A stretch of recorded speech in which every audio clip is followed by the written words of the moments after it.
It is extremely important. The why is oftentimes we're part of the problem. When we talk about intimate partner violence, CDC data says it's somewhere in the neighborhood of 41 to 44% of Black men are responsible for what happens. So if you are part of the problem, you definitely need to be part of the solution. More importantly, when we're talking about building strong communities, it starts in the home. There's the famous quote, the ruin of a nation begins in the homes of its people. So also should the success of the nation begin in the homes of its people. So when we talk about building resilient families, we have to provide psychological safety. And so that becomes paramount when you're talking about ending domestic violence, ending intimate partner violence. You have to be safe. You have to feel safe. So if you can create a safe space in the home, other things begin to flourish, whether you're in the workplace, the school, wherever you move as a Black girl or a Black woman. If you can leave a safe space, chances are your success out in the world is going to triple and double and triple, I should say.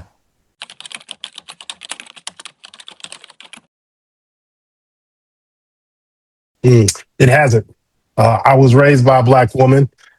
So my first teacher, leader, speaker, healer, spiritual advisor was a Black woman. That's what I grew up with.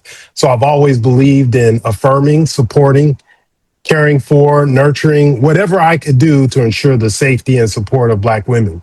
So, I come from a long lineage of Black women. So whether it's my mother, my aunts, my grandmother, my great grandmother, my sisters, my whole life is full of Black women. So I would be foolish not to be an advocate for and supporter of Black women, even those that I don't know who are in my community. I remember going to school, there was a Black woman across the street, the elder sister, who would always ask, okay, we're going to learn something today, right?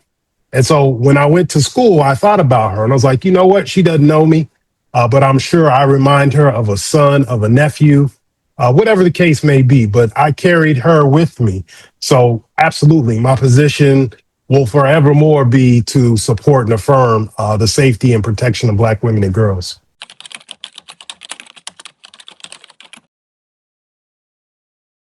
I think the first thing I need to hear is that it's not about being online talking about I'm an alpha man.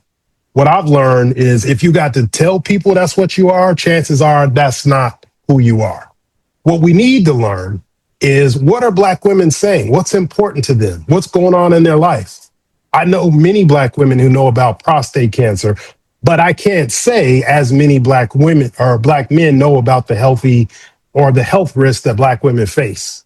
So I think we should become experts on what's going on with them, both from a physical standpoint, spiritual standpoint, and psychological standpoint. So it's important that Black boys, they should read literature by and about Black women. But I think we should be able to say, okay, what's the last 5 books you read by Black women? What's something that had a lasting impact on you? And if you're not into reading, did you get an audiobook?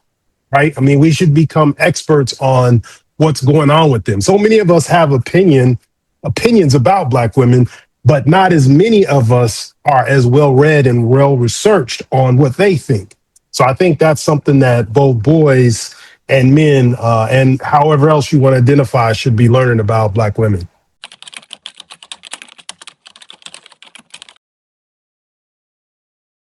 The first thing we have to deal with is where we are as a community. As I mentioned before, there are challenges with intimate partner violence. So we're in an interesting moment. There's structural racism, there's gender discrimination, there's economic inequality, there's exposure to trauma if this violence is taking place in the home where there are children. And all of that adds up to chronic stress.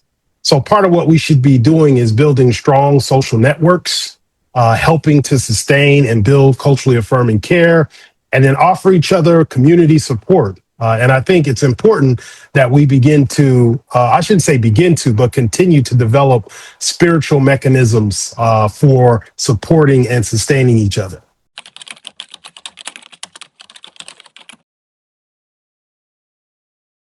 Charity begins at home. Start to learn who you are. If you've got issues, unresolved stuff from your childhood, deal with that first before trying to get in a relationship. And I think we need to understand that there's a different style of leadership, one that's not authoritarian, which is how some of us think the only way that masculinity moves. So, learn words like collaboration. Understand that there is collective work and responsibility, to borrow phrasing from Kwanzaa, that can help us move in relationships so that we can support each other. And I would say, many of us look to the example of, well known Black couples, Barack and Michelle, for example. And I think the mistake we make is we look at the finished product and say, wow, I want that. I want to have that kind of relationship.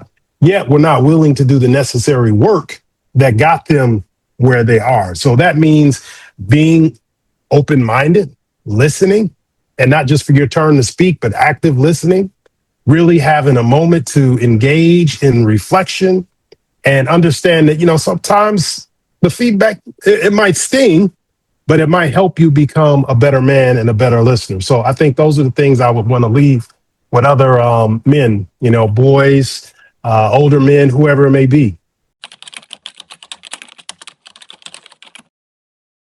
I have taken the pledge to end domestic violence in our community. Have you taken the pledge?